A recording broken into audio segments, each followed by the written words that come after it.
Inilah detik-detik penggerebekan dugaan sindikat prostitusi yang melibatkan anak di bawah umur di Kota Pontianak, Kalimantan Barat. Berbekal laporan masyarakat, KPPAD Kalbar didampingi polisi melakukan penelusuran ke salah satu hotel di Pontianak. Setidaknya sebanyak 7 kamar dalam satu hotel ini berhasil dibuka petugas dan ditemukan perempuan dan laki-laki dalam satu kamar. Bahkan dalam satu kamar juga ditemukan 8 orang. Selain itu, polisi juga menjumpai barang bukti berupa alat kontrasepsi habis pakai di dalam kamar. Diduga para remaja ini dikumpulkan dalam beberapa kamar untuk dijajakan di media sosial. Komisi Perlindungan dan Pengawasan Anak Daerah Kalimantan Barat mengamankan sebanyak 59 anak terkait kasus prostitusi online. Ke-59 anak tersebut ditemukan dari hasil penyisiran petugas di sejumlah hotel Kota Pontianak. Keterlibatan lebih dari 500 anak di bawah umur dalam prostitusi online disampaikan oleh Komisi Perlindungan dan Pengawasan Anak Daerah Provinsi Kalimantan Barat. Fakta tersebut disampaikan berdasarkan investigasi yang dilakukan KPPAD terkait maraknya prostitusi online di Pontianak sejak 4 bulan terakhir. KPPAD menyatakan kasus prostitusi online di Kota Pontianak sudah menggurita dan mengkhawatirkan. Berdasarkan investigasi lanjutan, 60 orang anak sudah dipesan oleh pria hidung belang untuk malam pergantian tahun baru 2021. Kalau dibuat jaringan di guritanya nih Bang, bulat semuanya, 500 anak tuh udah ada di dalam. Itu jaringan SMP ini. Satu sekolah itu udah ada 7 sampai 15 anak tuh udah ada kaki tangannya semua.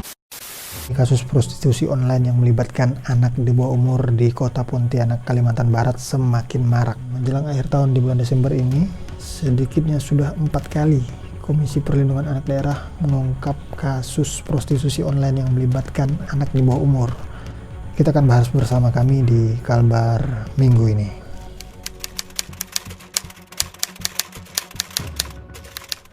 Baiklah, kita akan mulai dari satu berita, ini di Inside Pontianak, berita tanggal hari Senin tanggal 21 Desember 2020 baru-baru ini, dengan judul Dibalik Prostitusi Anak Pontianak.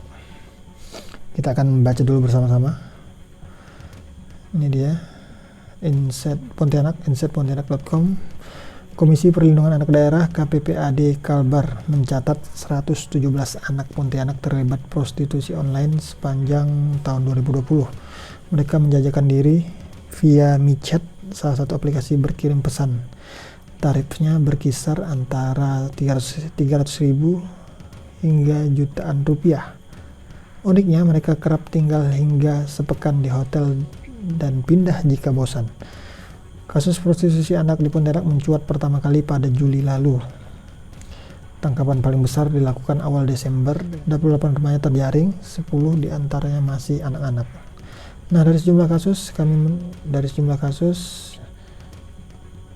kami menemukan anak yang 2 kali tertangkap kasus prostitusi, namanya Bunga, bukan nama sebenarnya. Usianya 15 tahun, kami menemuinya ketika dititipkan di shelter Yayasan Nandadian Nusantara, Juli lalu.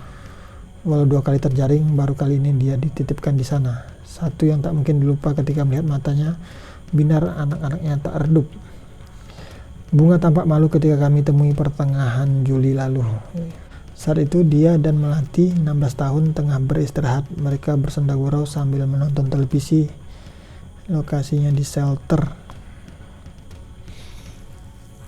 Yayasan Nandadian Nusantara. Baru selesai makan obat dan vitamin, kata penjaga shelter tersebut kepada kami. Bunga dan Melati sama-sama kabur dari rumah. Keduanya siswa kelas 12. Mereka merasa tak diperhatikan orang tua. Bunga misalnya, anak ke-6 dari 7 bersaudara, seringkali dia merasa iri dengan saudara lainnya, entah itu soal barang ataupun kebebasan. Kadang ada rasa iri, kok dia bisa bebas, aku tak bisa bebas. Biar katanya orang tua sayang, tapi rasanya dikekang. Ceritanya Juli lalu. Akibat pandemi, sekolah berpindah ke rumah, tak ada tatap muka dengan teman sekelas dan guru. Sedang hari-hari di rumah terasa membosankan buat Bunga. Gejolak kebebasan menuntutnya ke teman lama. Mau duit ndak? Maulah, gimana caranya? Ujar Bunga menceritakan bagaimana awal seorang teman perempuannya mengirim pesan di WhatsApp dan jadi perjumpaan pertamanya dengan dunia prostitusi. Bunga hanya diminta bersiap, dua rekannya menjemput dan mengantarkannya ke penginapan di Pontianak Utara. Seorang laki-laki sudah menunggunya di kamar. Walau sempat takut, dia enggan balik arah. Pertama takut, tapi kan awalnya tidak tahu, tapi sudah terlanjur. Kalau sekarang sudah terjerumus, susah karena sudah keenakan dan dengan segalanya. Cuma kerja sebentar sudah dapat duit, kerjanya tidak berat, katanya. Pengalaman pertama bikin perasaan Bunga berkecamuk. Ada rasa takut dan penyesalan, namun begitu dapat uang, dia merasa semuanya jadi mudah.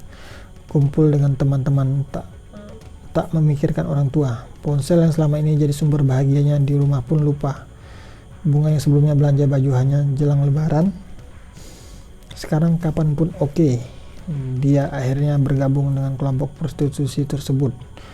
Jumlah orangnya tak pasti, namun katanya ada 3 yang bekerja sepertinya.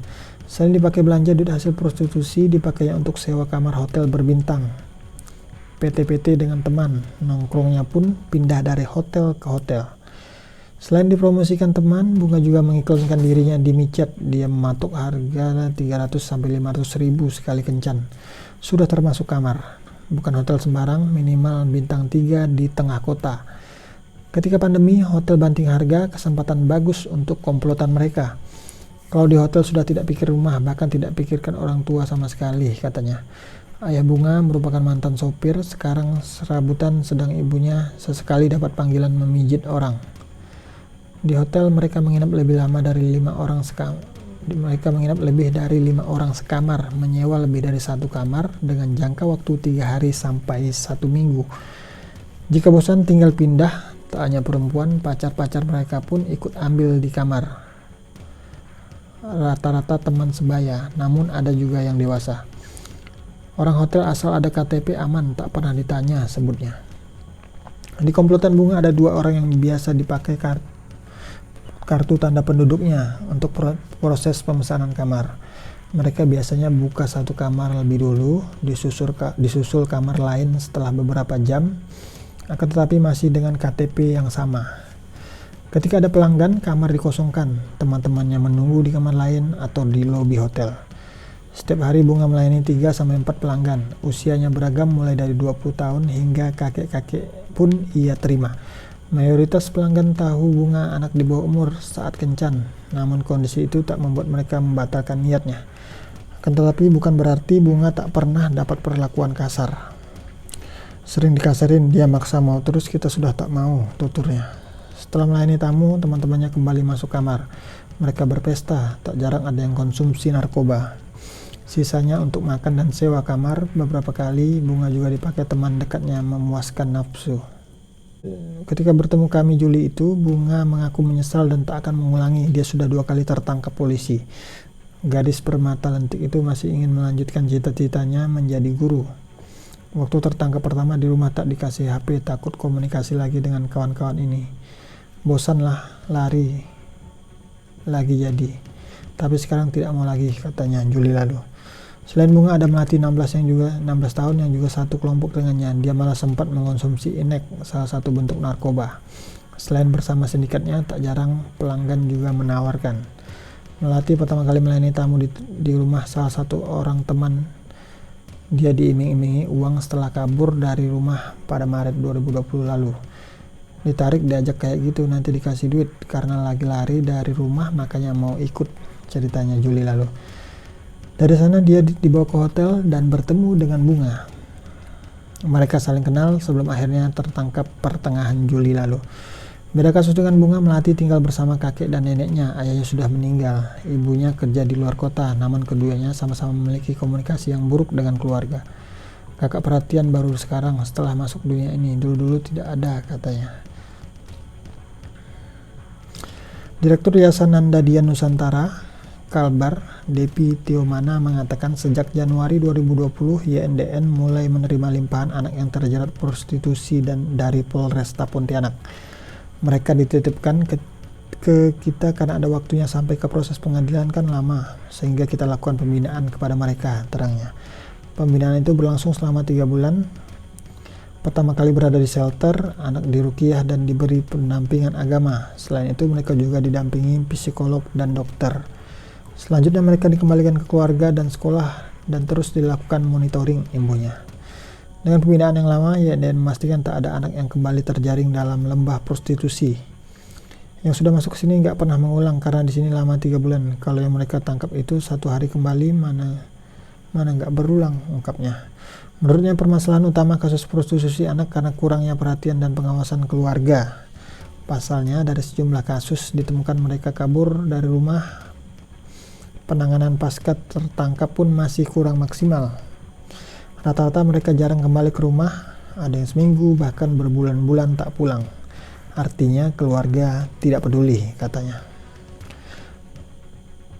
Selain itu, hotel tak selektif. Nah, dari pengalaman melatih, sistem pengawasan hotel masih tak selektif dalam menerima tamu. Siapapun boleh memesan asal punya uang. Biasanya melatih dan rekannya membuka 2 kamar, dia pinjam KTP orang dewasa lalu pesan di resepsionis. Mereka tak pernah tanya umur kita, yang penting ada KTP, tapi yang booking beda dengan yang punya KTP, dia juga tak komplain, ungkapnya. Namun tidak semua hotel demikian, namun dalam pengungkapan kasus 28 remaja dengan 10 diantaranya anak-anak pada Selasa tanggal 8 Desember 2020 lalu, laporan justru datang dari pihak hotel. Sebelumnya Pemkot Pontianak juga telah memanggil pengurus Perhimpunan Hotel dan Restoran PHRI Kalbar untuk rapat bersama menanggapi masalah tersebut. Itu dia tadi berita dari Insight Pontianak. Beritanya cukup panjang dan sangat lengkap sekali. Nah, selain kasus-kasus tadi, ternyata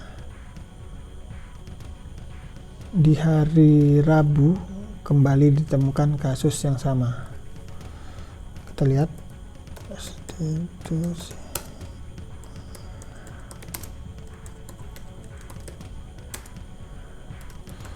Rabu 23 Desember.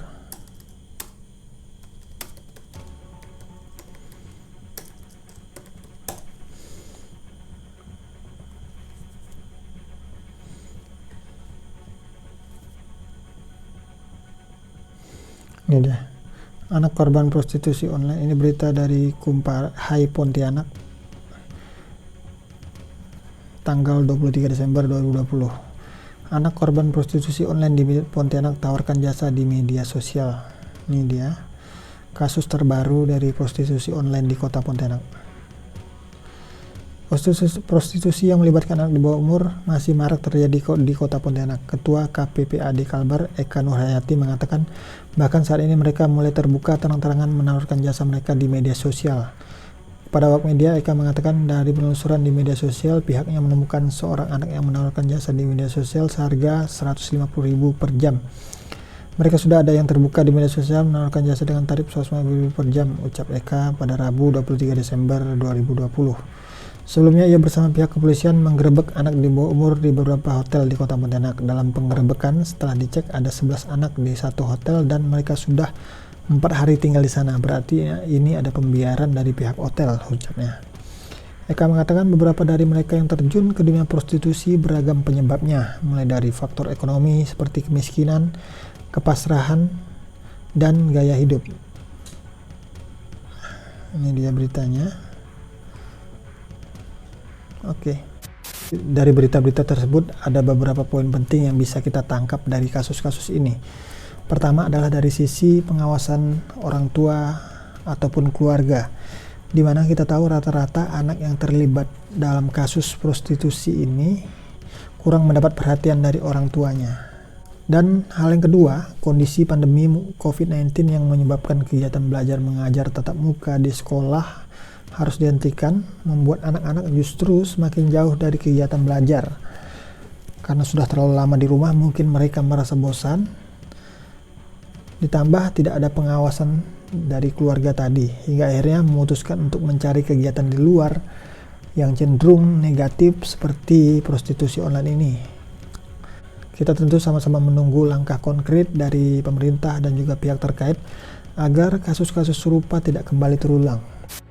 Nah, seperti apa tanggapan kalian mengenai kasus-kasus ini? Silakan tulis di kolom komentar. Kita akan jumpa lagi di kami episode selanjutnya.